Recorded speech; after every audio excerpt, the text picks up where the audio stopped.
Hello everyone, আসসালামু আলাইকুম। Doctor Mohammad Mushfiqur Rahman, one smile dental lounge. আজকে যে বিষয়টা নিয়ে কথা বলবো সেটা বাচ্চাদের মুখের একটা রোগ, যাকে আমাদের ভাষায় বলা হয় নার্সিং বটল ক্যারিজ।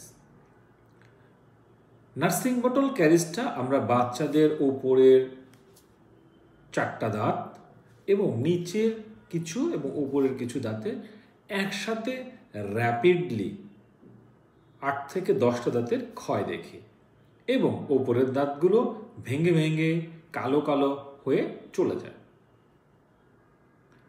এই ধরনের রোগ সাধারণত বাচ্চাদের রাত্রে ঘুমের মধ্যে ফিডার, বুকের দুধ অথবা সুজি এই ধরনের খাবার খাওয়ালে হতে পারে।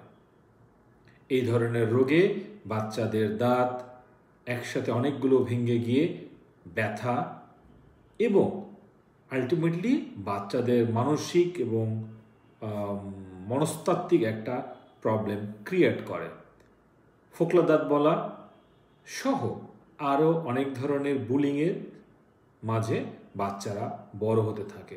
তো এই ধরনের দাঁতে ক্ষয় দেখলে অ্যাজ সুন অ্যাজ পসিবল আপনার নিকটস্থ ডেন্টাল সার্জনের কাছে গিয়ে দেখিয়ে নেবেন। আমাদের অনেক সময় একটা ধারণা থাকে যে বাচ্চাদের দুধ দাঁত হয়তো বা কিছুদিন পরে পড়েই যাবে।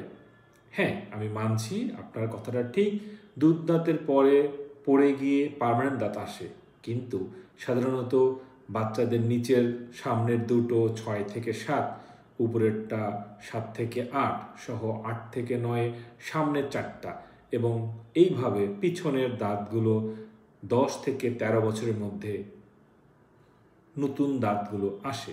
তো যদি আমরা এই দাঁতগুলোর সঠিক পরিচর্যা না করি তাহলে পরবর্তী দাঁতগুলোতেও এই দাঁত থেকে ক্ষয়রোগ ছড়িয়ে যায়।